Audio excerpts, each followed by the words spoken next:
Olá pessoal, bem-vindo ao canal e o vídeo de hoje é: a esquerda brasileira sofre uma humilhação do banqueiro André Esteves e digo mais, humilhação merecida, foi um tapa na cara. Ou você fica com vergonha ou você vai ficar arrumando desculpa cínica para justificar a passação de vergonha que é uma declaração dessa circulando pela boca de um banqueiro. Mas antes de mais nada, não se esquece, participa da campanha do engajamento, chega junto curtindo, comentando, compartilhando, indicando o vídeo para outras pessoas. Tudo isso ajuda demais o canal. Também chega junto se inscrevendo e ativando o sininho. Também chega junto se puder contribuir com a campanha de financiamento coletivo. Isso é importantíssimo e ajuda demais a manter e melhorar o trabalho aqui do canal, que, enfim, depende disso para se manter. Então participa com a gente da campanha do Apoia-se, que tá aqui na descrição o link. Também chega junto no clube de membros, que tem o botão próximo do botão de inscrição, você pode se inscrever e ver lá as modalidades, etc. E também tem o Pix, que o QR Code está aparecendo aqui na tela. Beleza? Valeu, vamos embora pro vídeo.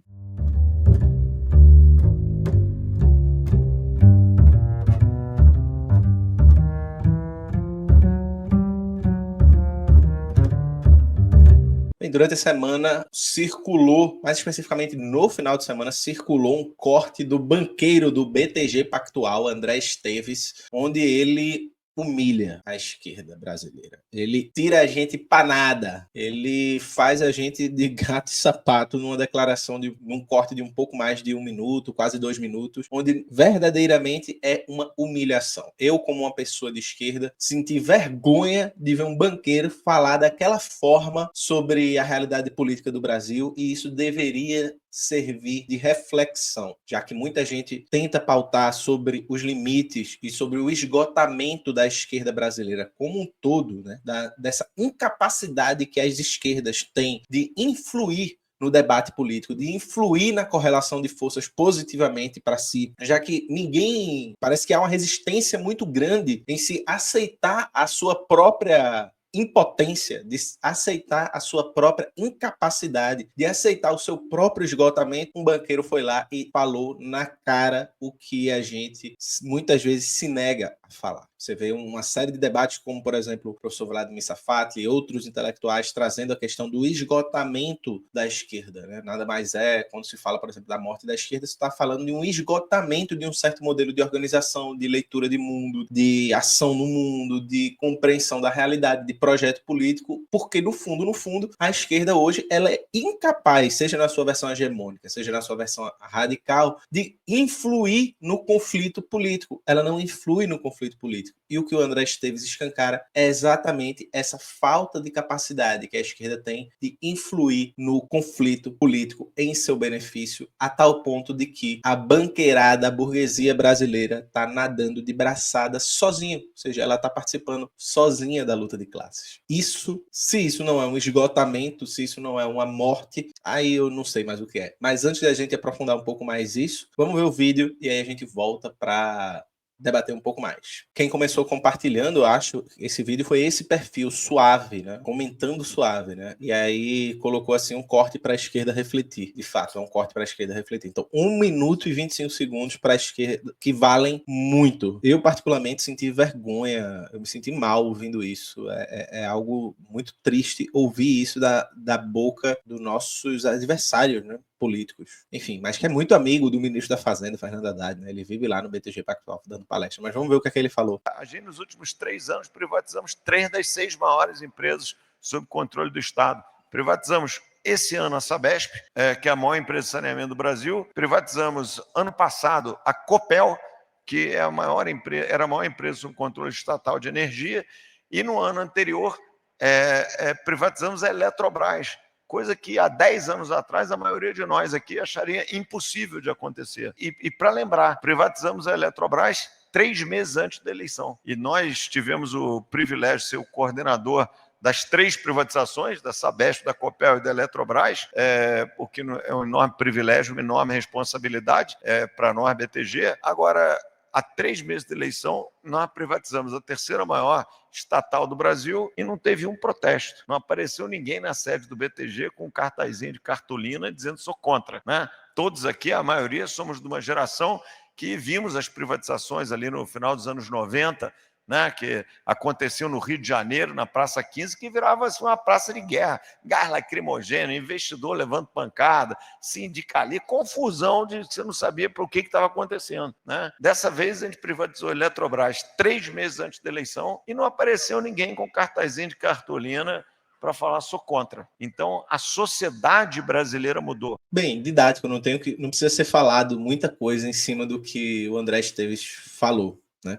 Acho que eu e Jones, nós estamos lançando, né, muito a partir desse debate que eu falei na primeira parte do vídeo, o professor Vladimir Safati, que já vem falando há muito tempo sobre a morte da esquerda brasileira, etc. E a gente parte um pouco dessa tese, claro, obviamente reformulando, colocando a partir de nossos referenciais. Então, eu e Jones, nós temos referenciais distintos de formulação de problemas. Inclusive, nós fizemos uma espécie de divisão de trabalho no livro, né, que a gente está lançando, onde Jones parte mais da parte organizacional e prática da política, e eu parto mais da análise mais abstrata e reflexiva, né, ou seja, uma espécie de ethos da esquerda, para a gente dividir um pouco do trabalho do livro. Quem quiser, inclusive, está à pré-venda, o link está aqui na descrição do canal, para o livro Cinismo e a Morte da Esquerda Brasileira. E essa fala do André Esteves é didática. Eu sei que tem muita gente que fica chateada com o termo, que não gosta, que ri, gente que esperneia, gente que se nega, muita gente tem negação a admitir esse esgotamento, porque você faz parte de uma força política e você não quer que essa força política, por óbvio,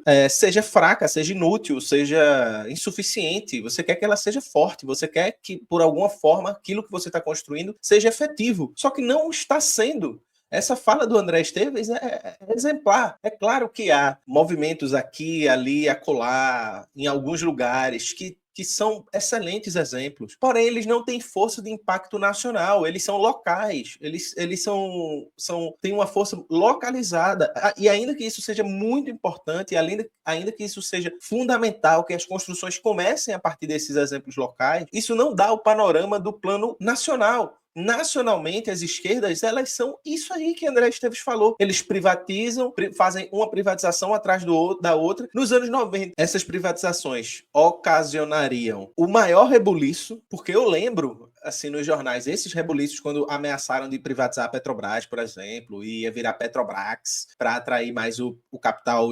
estrangeiro, mudar de nome para ficar um nome mais atrativo para o capital internacional, e aí ia virar Petrobrax. Enfim, isso gerou um maior protesto. Isso foi feito de madrugada, quando deu 5 horas da manhã, 4 horas da manhã, tinha protesto na sede da Petrobras e assim por diante. Então, esse tipo de coisa, ainda que fossem forças que não fossem necessariamente revolucionárias, eram forças que estavam influindo na disputa política, estavam influindo no combate, estavam influindo na luta, estavam produzindo, ainda que menorizada, ainda que não tivesse força para vencer a batalha, né, para vencer aquele conflito em específico, estava impondo alguma resistência. Agora não se impõe nenhuma resistência. Ele vai lá, privatiza 3 das 6 maiores empresas que estavam na mão do governo e nada acontece em feijoada, saca? E ele ainda ri. A gente fez há 3 meses da eleição e não aconteceu nada. A população brasileira mudou, ela agora aceita a privatização. A questão é o por que a população brasileira mudou e aceita agora a privatização de maneira passiva? Porque a gente tem uma esquerda que não influi no combate, não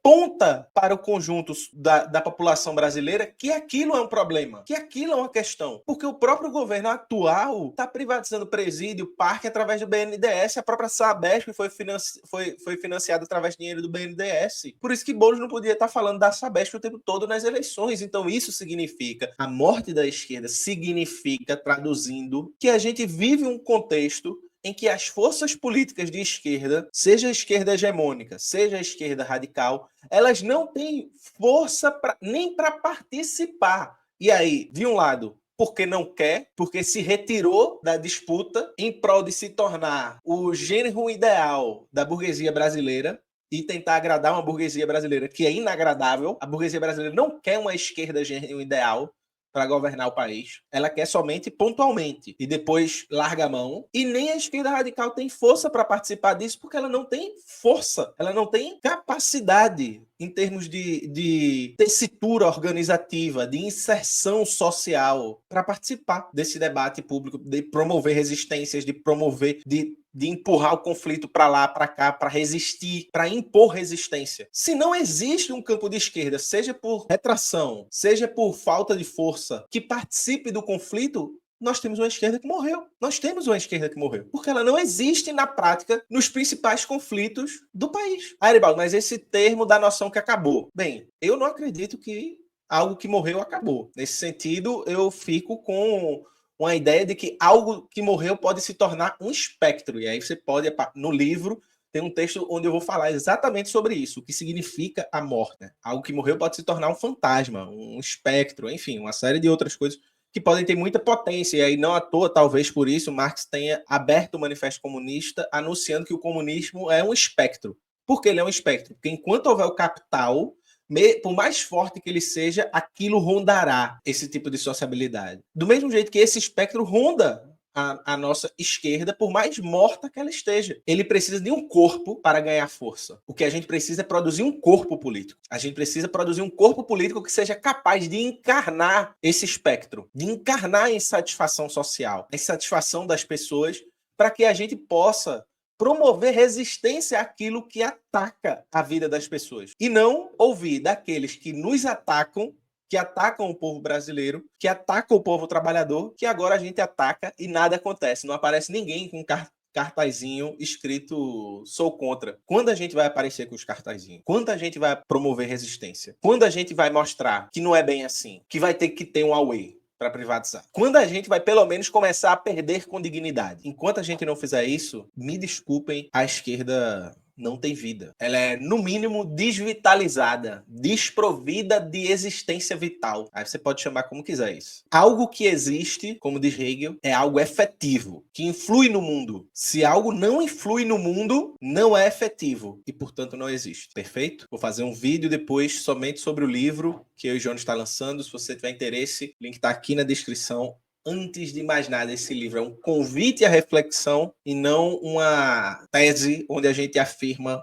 fechadamente é isso e acabou. É um convite à reflexão. Se você acha, se você assistiu essa declaração do André Esteves e se sentiu mal e disse assim, poxa, tem algo muito errado com as esquerdas, bem, foi exatamente por isso que a gente escreveu esse livro, porque a gente olhou para a situação e disse, tem algo muito errado com as esquerdas. Muito, muito errado, muito errado. E bem, eu sinto muita tristeza e vergonha, porque isso foi um tapa na cara. Eu me sinto levando um tapa na cara vendo esse vídeo. Bem, a gente precisa fazer dessa vergonha, quem sabe, um momento de reflexão. E eu espero que façam. Porque o outro lado de quem não para refletir vão ser aqueles que vão ignorar isso e vão agir cinicamente como se a esquerda estivesse tudo muito bem, tudo maravilhoso e que as coisas de ruim que estão acontecendo é somente porque não dá para se fazer muita coisa.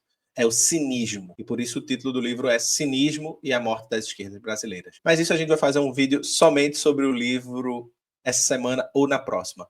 Beleza? Valeu, tchau, tchau e até a próxima.